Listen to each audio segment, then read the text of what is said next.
Hello, everyone. Today we have a special guest, Daniel Bolshoy. He's an internationally acclaimed artist who is very well established in the classical guitar community. He's given concerts and master classes all over the world, performing as a soloist in over 60 orchestras, on top of giving countless other chamber and solo guitar concerts. He's adjudicated at many competitions and festivals, and on top of all that, Daniel is also an incredible educator. He's currently a senior lecturer and the director of the guitar program at the University of Georgia. He was also my mentor many years ago, as well as the mentor of Alec and Luis, who are the festival founders of the Okanagan and Vancouver Guitar Festivals, respectively.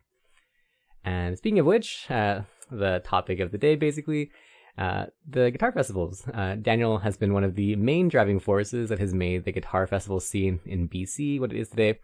He's had a hand in basically all the important guitar festivals here, and now he's a regular appearance as one of the main faculty members at the Okanagan Guitar Festival. That'll be this year, July 10th to 13th in Kelowna, and you can find out all about that, or about the sister festival in Vancouver by going to vancouverguitar.org. And even if you're not a guitar player who's going to be participating, I'd still highly recommend taking a look because the concerts are always top-notch, and this year we have a collaboration with Grizzly Winery. So if you like wine or music, or both wine and music, then you should definitely consider coming to the concerts. We'll be having back-to-back performances on the 10th and 11th at the winery itself, and then Daniel's concert at the 12th at a nice, beautiful cathedral. So vancouverguitar.org to check it out. Anyways, ramble finished. Why don't we begin the interview? Thanks for being here and for sitting nice and pretty through all that. Welcome in. Hi, TJ. Great to see you again. Yeah, likewise. So I guess we'll just start with some background information just to get everyone on the same page. Can you tell us a little bit about what got you started on playing guitar, and what about classical guitar has specifically drawn you in and kept you at it day after day for however long until now?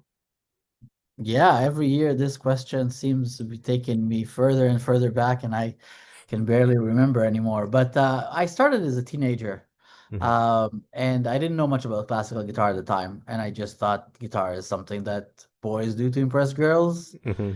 That's kind of that was the main driver, that was the main motivator. I think I probably could have done better if I had chosen another style of guitar as far as the original motivation, but I am Mm-hmm. not really not complaining because I just was lucky with the teachers that I had, and I fell in Mm-hmm. love with the classical guitar. I started off in Jerusalem in Israel, and then I came to Canada, and I studied in Ottawa and in Toronto, and then I studied in the US in Denver and Indiana. And now I have my own program in Georgia. But for a while, I was teaching at UBC, which is where I worked with you and with Mm-hmm. Alec, and Luis was both in Vancouver and Athens, Georgia. So both places. Mm-hmm. And if you think back on it, can you recall any significant turning points that you had in your musical development? Ooh, that's such a big serious question. But I think honestly, it was just it's just so gradual. This thing that I just love doing, and I kept doing it. And I think main points in your life, like when you go to college, you have to make a decision what direction you're going to go. So for me, that was music, but it seemed like such a natural thing because at that time, that was my main interest. So Mm-hmm. it didn't feel like a turning point because I was just going on in the same direction, and it just continued like this. So then when there was opportunity to start touring and playing everywhere. Of course, I did that, and then when um, my kids were born, and I wanted to be more close to home and teach, and I had already gained enough experience that the universities were interested in me. That happened. Mm-hmm. It kind of just went along like this. I mean, that's at least one sort of story you can tell. I don't know. Mm-hmm. Um, that's how looking at it now, it seems like these things that were I would just got to I'm very lucky that I got to do the things that I really love doing and just continued from one thing to another. Mm-hmm. I was wondering, do you when you were starting, did you listen to much classical guitar music or other guitar music? Yeah. So I mean, I think that it's really helpful to be kind of obsessive So maybe that's my personality, tends to be obsessive. But when I like something, then I just want to hear everything Hmm. in that style. So when I discovered classical music, that was, obviously long before the internet, because you can see the gray hair, long before the internet, and it was hard to get recordings and all that. So that became an interesting pastime, just trying to get recordings, and it was almost not a question of whose recordings you're gonna get. Whoever you could get, you got. So I got as many recordings as possibly could. And then when I got to Canada in the 90s, early 90s, it was much easier than it was in Israel, but it's still very different story, still pre-internet, Hmm. uh, or not pre-internet, but at least pre-YouTube and that. So you still had to go and buy CDs, and most record stores did not have the CDs you wanted, so you had to tell them to order things, and that Hmm. was a big event when they called you on the phone to let you know that you can come pick up your CD. Hmm. Uh, so that just continued like that, this obsession. And I remember when I got to University of Carleton, actually even before I went to Carleton University in Ottawa, when I was in high school, I found out that you could go to the library there and check out CDs, and they would just let you take them out. Hmm. That's amazing to me. And so I started listening to a lot. Now, of course, I'm talking about guitar recordings, but it wasn't just guitar recordings that I was taking out, because there weren't really that many. So Yeah, yeah. I listened to a lot of classical music as well. And so that's kind of a lot of my education came from that. And my teachers were nice to recommend recordings and even make me cassettes of good recordings. So Hmm. that was important. Great. Did you ever find any like particular CDs that just really struck home with you that like really made you feel like strongly connected with the instrument or the songs that they were playing? Yeah, sure. When I was, when I was in high school, every CD that I got is memorable. So Hmm. I had Lirio Diaz CD, 400 guitar years of guitar. It was just a collection of various recordings of his, but that just gave me such a huge breadth of repertoire. And I had recordings of Williams and Segovia and Bream, and each one of these recordings was super important to me. So I actually had read about Bream's 20th century guitar long before I got a chance to hear it, and I couldn't Hmm. wait to get it. And when I finally did get to hear it, it was all that it was cracked up to be. It was really I couldn't. I mean, and the music was kind of a revelation to me too. I was high school, and I was enough of a nerd to find articles even before I found Yeah. recordings. But it all came together pretty much at the same time. So I remember all those recordings, and the first recording that I had of the next generation of Russell and Barweco, I remember those, Hmm. uh, and so many others. And then when later I would start trying to find recordings of pieces that I was playing, and then I would discover great players. I remember that I discovered Marco Socias through his recording of Rodrigo, for example, Hmm. and so many other young players that way. So it's becomes really memorable. Hmm. And did you ever listen to much non-classical music?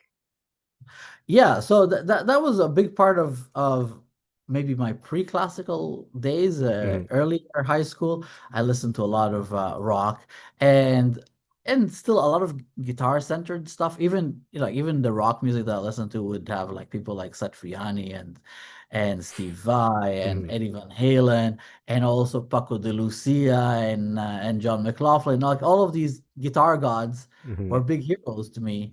And at the same time, that's kind of why I started playing guitar as intensely as I did. Hmm. Uh, not just not just to try to show off to girls, because yes, it seems something about the guitar really attracted me. So I was always listening to these guys.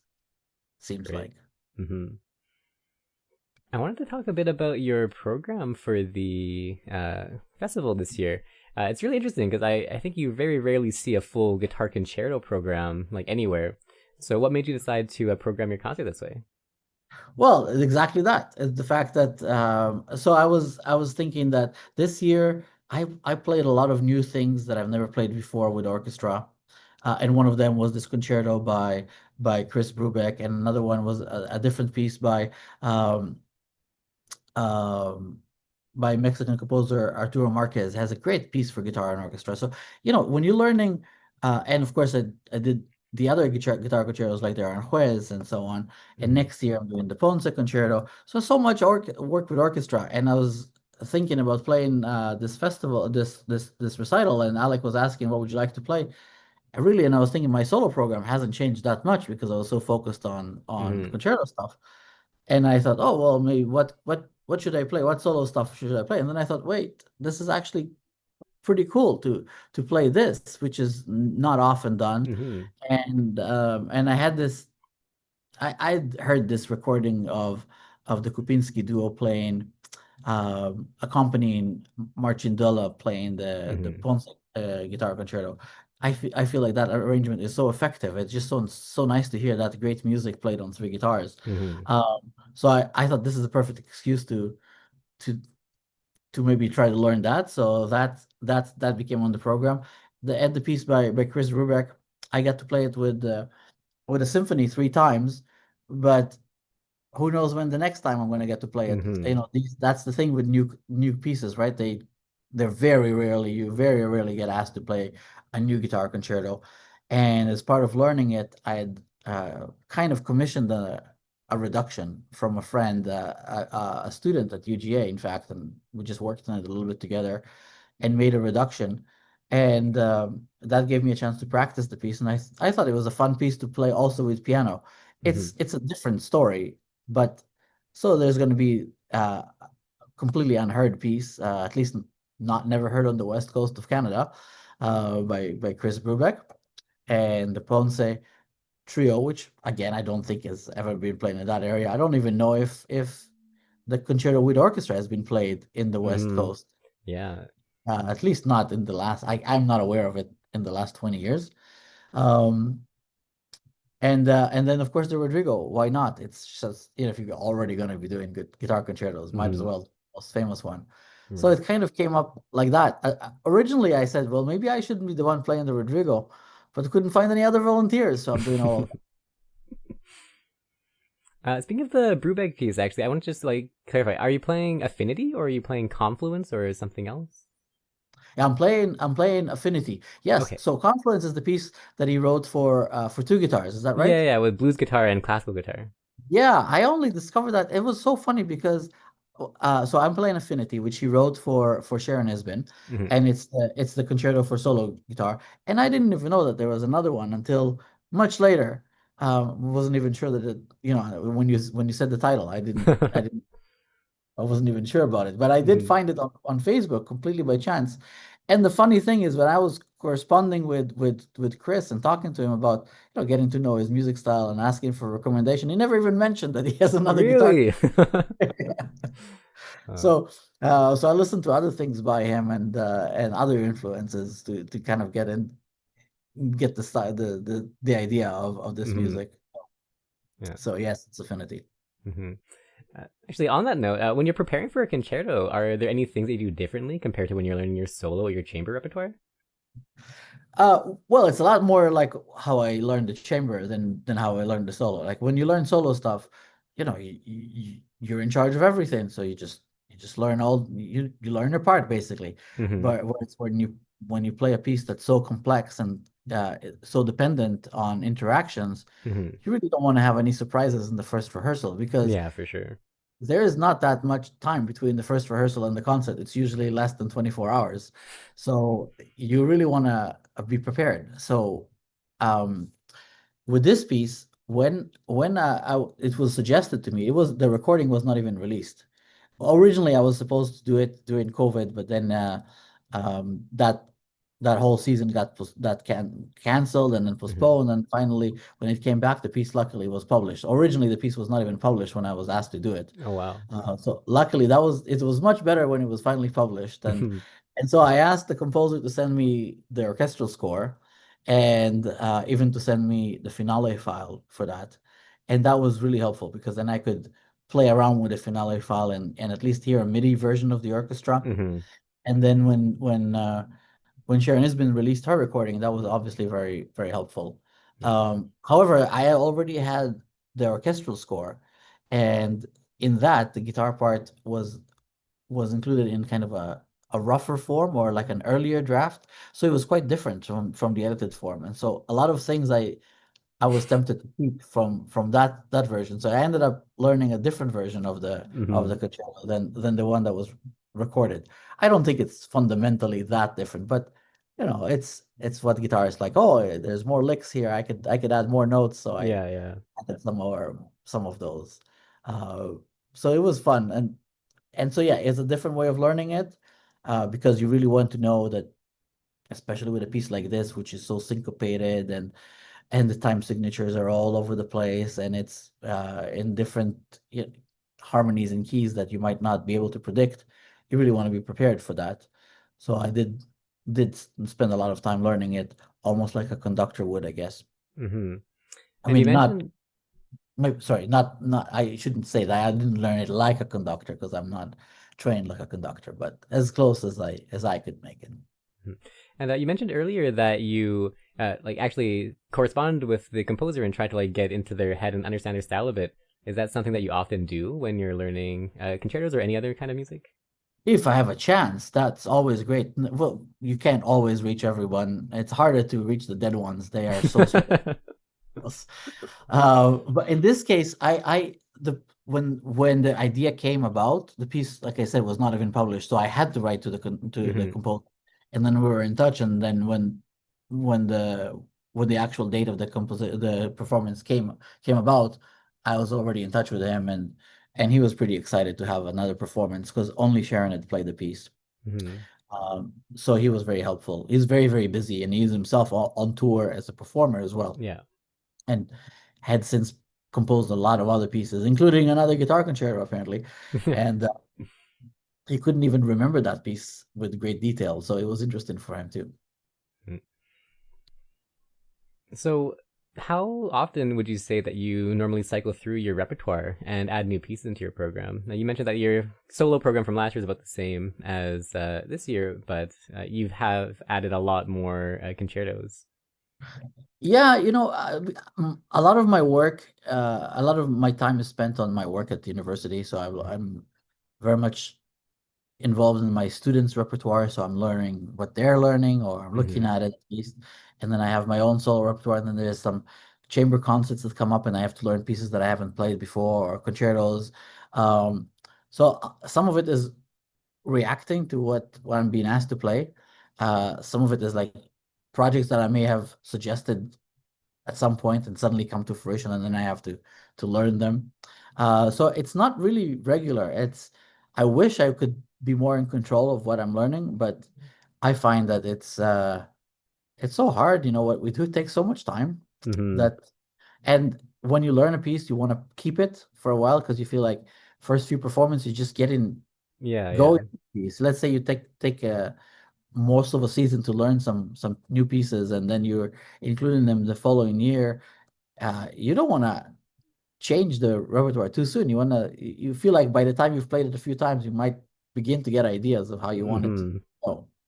So you I kind of let it happen how it happens, and now that I'm teaching so much more, um, I don't have to change my solo repertoire so much. I'm not playing 80 concerts a year or something like I used to. Mm-hmm. So with the number of concerts that I do, as long as I go to enough different places, actually, in fact, in 30 years of playing, no one has ever said, "Oh, we've heard you play that piece before." Right, yeah. Never heard that. We always have this self-imposed pressure to change the Mm-hmm. program, and we feel like it would be wrong to play the same thing. But in fact, when I go to somebody's concert and I remember, oh, I really liked how they played that piece. I hope they play that again.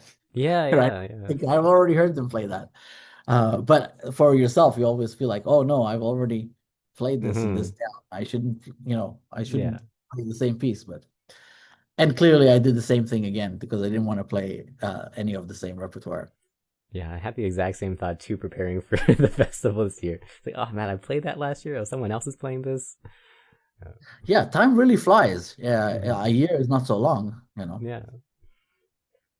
Do you normally have, I guess, a set period of time where you want to have a piece settled before you actually play it in concert? So when you get sprung a new chamber music piece, for example, and you have to like rush it out for a concert, is there like a minimum time that you feel like you need to actually feel successful? I wish I had a better answer for this, but I really don't. It's like I do what I can. Mm-hmm. I always like to have as much time as possible. So pretty much when I'm told to to learn something, I start learning it, or I do as much as I can because usually I'm doing something else. Mm-hmm. So and then I think, oh, next time I get a chance to play this piece, I'll start much earlier, and that never happens. Right.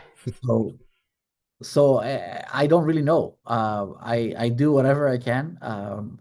And I just hope that when I come back to this piece, I will remember some things, and every time I play it, it will continue growing. Mm-hmm. I feel like you learn music pretty quickly. Do you have any strategies that you found to be a really big game changer in your acquisition of all these new pieces? I don't know if I learn music quickly, and I don't know if it's changing. I mean, you do like again, you wanna the pressure makes you do things better because you don't want to Mm-hmm. go on stage and embarrass yourself if you can avoid it. So you do everything you can to be as prepared as possible. But an obsessive personality kind of helps. So if you practice a lot and you think about the music a lot and you do a lot of things in your head, Mm-hmm. even when you're not physically practicing, that really helps. I know it's not a really helpful answer because it's really you need to describe how you're doing it. And for me, really, like I do spend a lot of time on little bits. So I believe that it's a big responsibility to go on stage and to suddenly be given this opportunity to play a piece and everybody expects you to play it well. But what is well, So to me, I said if I can kind of play it like I understand it, like I how I hear it, Mm-hmm. then I feel like that's the best I can do. So I spend a lot of time trying to figure out how I hear the piece, so that I can teach myself the piece. Mm-hmm. And so then that ends up being simplifying it a lot. So breaking it up to smaller bits. So I play single voices quite a lot, Mm-hmm. and I would play just a harmony a lot. I play just single voices a lot. I play very short bits of the music a lot. So then I feel like I can at least hear the piece in my head really well. Mm-hmm. So then I know what I'm trying to do. And I think that informs a lot of the way I practice. So as opposed to sitting down and trying to learn the fingerings that are written or something to say, Yeah. let me just put my fingers in all the right places and see how the piece sounds. I don't believe I can actually make the music sound like this. I won't Mm-hmm. understand it. So I try to understand it first, and then that kind of suggests how I want to play it. And then I do spend a lot of time repeating over and over. But I think it's the stuff that I first described where I break it up that really helps me. I don't know that it actually saves time. It maybe saves me time like overall. So Mm-hmm. I don't I don't see maybe in the first week how much I've necessarily gotten done because it's a lot of bits and pieces of Mm-hmm. different things and a lot of parts being skipped or skimmed over, and then eventually I start putting it together. So it's like it's coming into focus. So for a long time, it's really out of focus. So for me, it feels like it's taken me a long time to learn a piece, Mm-hmm. but sometimes maybe from the side, like I'm not given a lot of time to learn it. So uh, sometimes it goes fast, I guess. Mm-hmm. Do you find that listening to recordings is a really like quick and good way for you to jumpstart this process of knowing how the piece should sound, or do you generally try to like avoid them until you figured out what you like? I think listening to recordings can't possibly hurt. Like because if you have an idea, I don't think hearing somebody else's idea is going to derail your idea. Mm-hmm. I think if you have no idea and then you're trying to listen to somebody, you're still not going to have an idea either, right? Mm-hmm. So, it listening to a piece that you don't know just gives you a very vague impression of how it goes anyway. Mm-hmm. Uh, well, the more professional you are, maybe the more analytical you can be when you're listening, so you can actually learn a little bit. But you get so much more information from reading anyway. Uh, However, listening kind of helps. It's hard to resist, to see like what tempo does this need to go Mm-hmm. at, or um, what do people do in this difficult bit that I can't imagine getting Yeah. through? And then you get ideas like, oh, nobody can get through this part. Oh, that feels better. Yeah. Like Right. everybody's cheating here. Yeah. Um, that stuff is really helpful. But I don't think that I listen very well if I don't know the piece. Hmm. Like, so I won't get a lot of the information.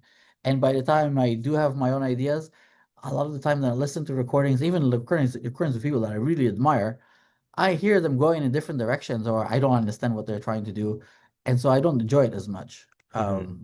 And so I don't listen in the same way like I was maybe when I was a teenager, and I was just like listening in awe and just admiring everything they were doing. So Hmm. in that sense, for fun, I guess it's better to listen to stuff that I'm not playing.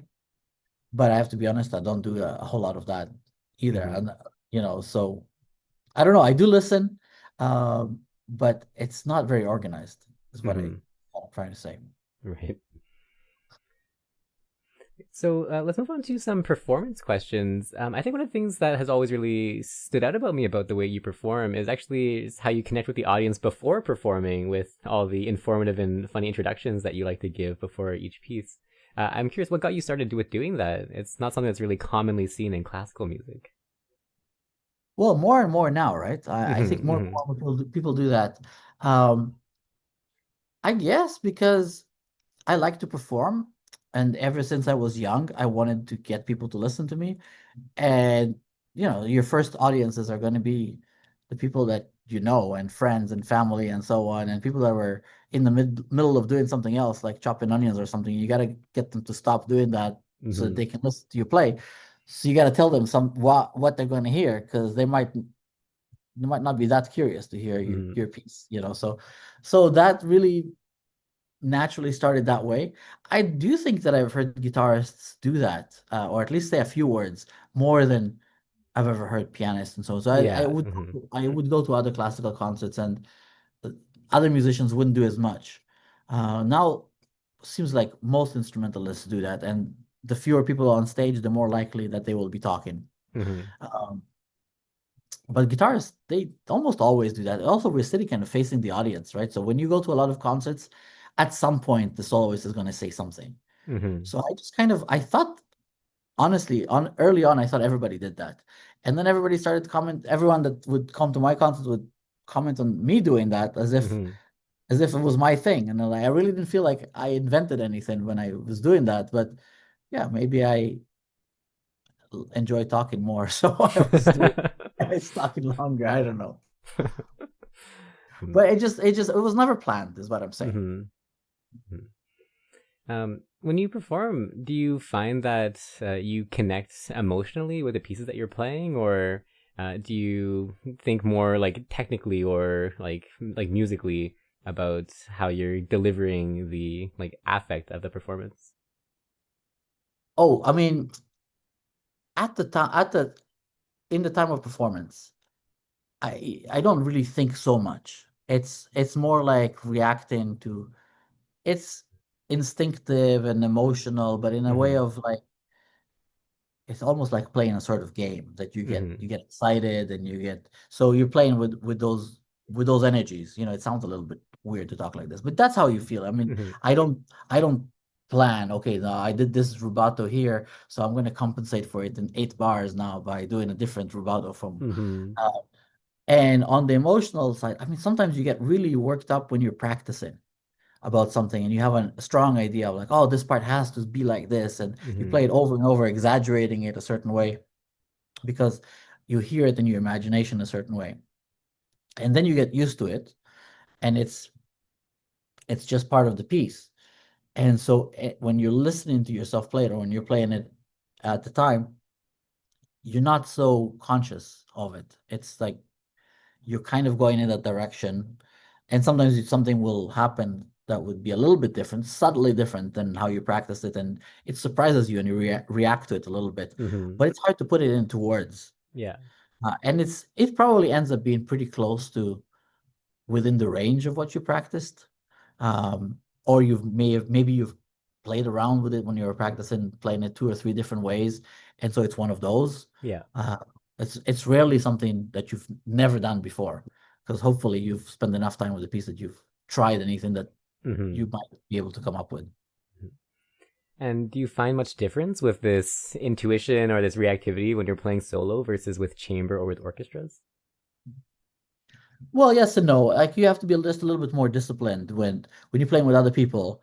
They have to kind of trust that you'll do what you told them you'll do. Hmm. Hmm. So you can't take it in a completely different direction.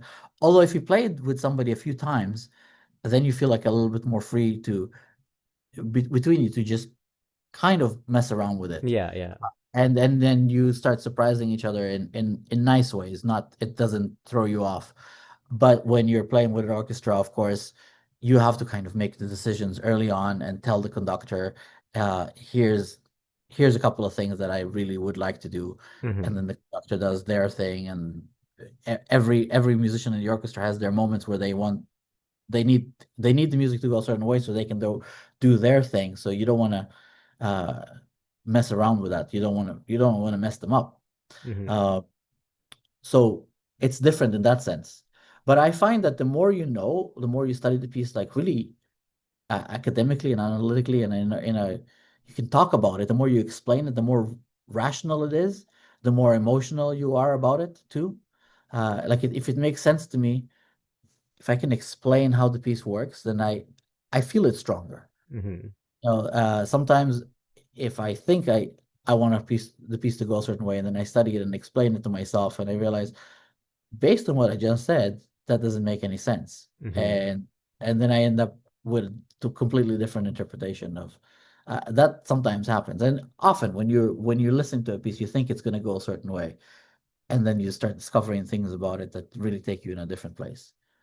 So it's that same process in terms of how you discover your interpretation. You're really just trying to read what is written Hmm. and not really try to I don't really try to add things to it, but in order to make it happen, I have to do certain things. Usually those things are being asked for. And then it's a lot of work to do those things. That's the interpretation. Hmm. Do you think the same kind of methodology applies to teaching as well? Like, do you find that a lot of surprising things come out of students, whether it's like you showing them something brand new or them showing you something brand new that changes your whole thought of the interpretation of the piece? Yeah, when I've worked with a student for a long time, a few years or something, and they are comfortable with my ideas or my approach of like you have to kind of defend what you're doing and Hmm. it has to make sense. Then sometimes we have really super interesting conversations where a student can really justify how they're going through their interpretation, and Hmm. it's beautiful to see. And really, I don't I don't try to control my students' interpretations from beginning to end. Usually I respond to the parts that don't make sense. So I listen to them play and ask what's going on here. And sadly, 9 out of 10 times there we say something like, well, I don't know. I was just trying to get through this part or whatever. Like we Right. can Yeah. quickly tell where the concentration is dropped, like your intention is not there because you're not really thinking about how the music sounds. You're more thinking about what your fingers are supposed to be Yeah. doing at that Hmm. point. And we hear that as an audience. So so my job as a teacher is to kind of organize the way the student thinks about it and try to help them find solutions based on what they're saying or what based on what we're saying together. Hmm. It's not like I'm completely sitting there and listening to them. I have to guide their way of thinking to show how musical logic works. Hmm. Um, and so it's the same in that sense. It's the same process.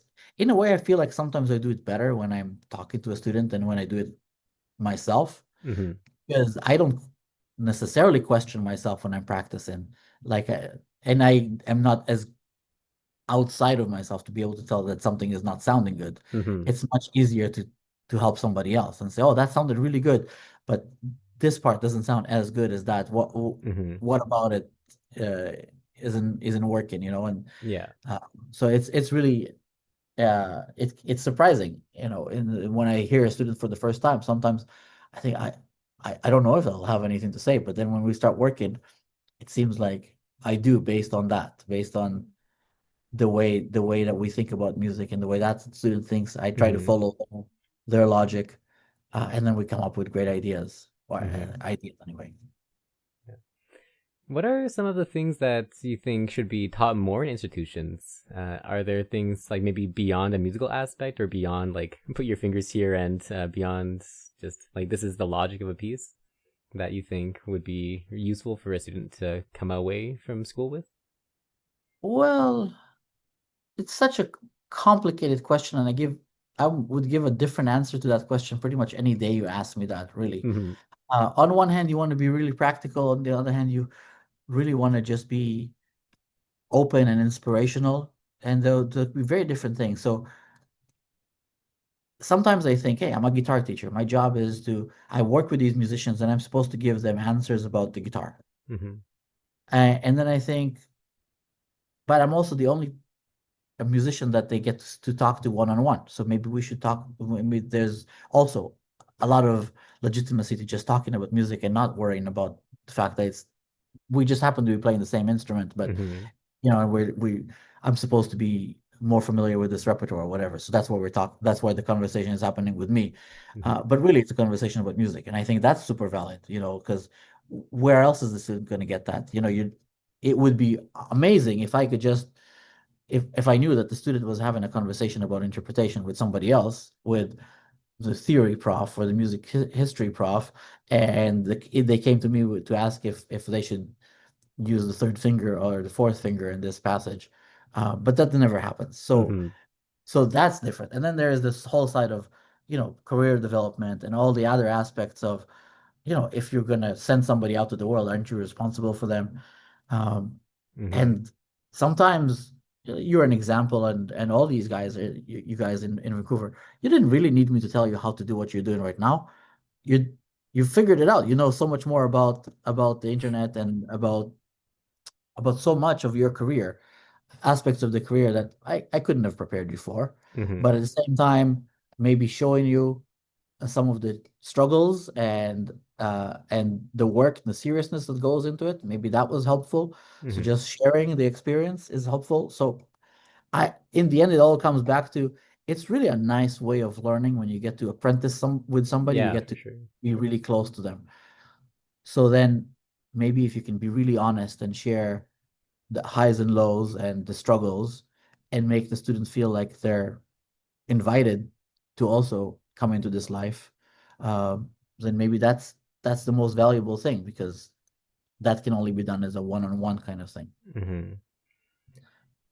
Hmm. Have you noticed any just general traits that have worked out well for the students that you've had that have just come out with a career or just ended up happy and successful with whatever they're doing?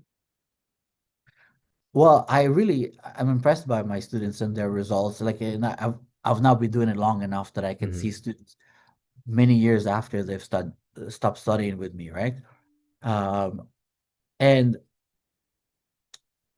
sometimes one thing that can be really helpful is when you get to work with a student and take them out of their normal environment and just let them be immersed in just doing guitar, Hmm. uh, like a guitar festival Yeah. or in yeah, like we're talking about guitar festivals. That's Hmm. really helpful. That or a study abroad, for example, that we do Hmm. at UGA. It's so helpful because the students suddenly see themselves in a different light. Hmm. They see that, hey, at the center of what I do is this thing. Whereas when you're home, you're still the kid that wasn't playing guitar, that just started playing guitar, and you still have all the same habits Hmm. and activities. And in addition to that, you also have these guitar lessons. But if you go somewhere and it's all about your guitar playing, then you maybe start seeing yourself different. Like, oh, I'm a musician, I'm a guitar player, Hmm. I do this thing, and then they come back, they play differently. So I've seen that happen a bunch of times. It's not something that I can always control because I can't make everybody go to a festival, Hmm. um, but it tends to help. Great. Well, since we're on the topic of festivals, this is a perfect pivot. So, how important do you think these kinds of festivals are for students and early professionals? Well, there is that aspect of identity, right? And Hmm. community. So for me, as a professional, right, when I have my colleagues at the university and I have a lot in common with them, but they all play different instruments and they all Hmm. have their own communities that is really important for them to connect to. So for me, these festivals are an opportunity to also be part of a community. But it's Mm-hmm. also true for the students. If you're the most serious student at your college program or your private studio, and then you go to a festival and you see that there are so many more TJs out there, Mm-hmm. right? Right. It's so nice. Mm-hmm. It's inspiring, and even if you're not the most serious student, like for example, my I brought my son to the Okanagan Festival last year, and he took some guitar lessons, and he was somewhat interested. But then when he got to play with other boys his age, and Mm-hmm. they were a little bit more advanced, he came away motivated to come back next year and play a duet with Mm-hmm. this guy and so on. So it works. Mm-hmm. It's good energy. Um, so it works at all levels, I think. Mm-hmm. And what do you think are some of the like just the best things, maybe like from your experience when you were in festivals as a student, or maybe now that you're kind of as the faculty member? What are some of the things that you just really cherish about these guitar festivals? Well, you can just hear a lot in a short time, and that's so nice. Mm-hmm. If you go somewhere else away from home, then that's like the reason you're there discovering that town. So if you live in Vancouver but you're going to go to Kelowna for the festival, you're gonna see Kelowna and you're gonna enjoy the beautiful lake and the great food that there is in Kelowna and all that. But it's kind of all revolving around the activity of the festival. Mm-hmm. So you really are making a lot of time in your mind for listening to guitar music, which is great. It will stay with you for months afterwards. Mm-hmm. Uh, that energy of practice, and you're going to hear other people. You got to connect with other amateurs and other students, and if you're a professional, with your colleagues and so on. It's a great energy. It's just Mm-hmm. so it's a nice way of having a vacation without just lying on the beach, I guess. Yeah, yeah. Fun too. I'm all for it. All right. Well, we're just about out of time, so I'd like to open the floor to some viewer questions. So I'll just ask one final question while we wait for those to trickle in. But as a faculty member, what do you hope that the participants of the festival come away with after the week is over?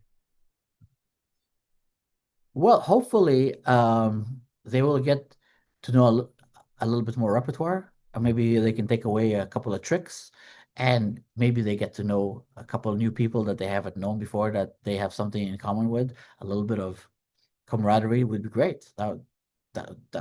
If those things happen, that's a great success. Great. Okay. So one viewer question is, what's your experience with performing new works? As in new music, Yeah, or like never before seen, let's say, like a debut of something, maybe. yeah, it's always exciting. I've done that. I've done that quite a bit, where I keep doing that. I think there are people that specialize in just that. So I don't just specialize in that. I feel like I'm lucky that I can play a wide range of repertoire, but it's always exciting when you get to work with a composer and play something that hasn't been played before, or something that was written just for you. That's always great. So I certainly feel like I have some experience doing that. And I've written a little bit about how to write for the guitar. So I have some experience working with composers as well, and trying to kind of collaborate. Mhm. How do you maintain a work-life balance? Um, well, that's always tough, but it's not just tough for musicians, right? So Yeah. I have two kids and a very demanding teaching job and a performing career and all that stuff. So you just kind of obsess with one thing at a time, I guess, and you try to.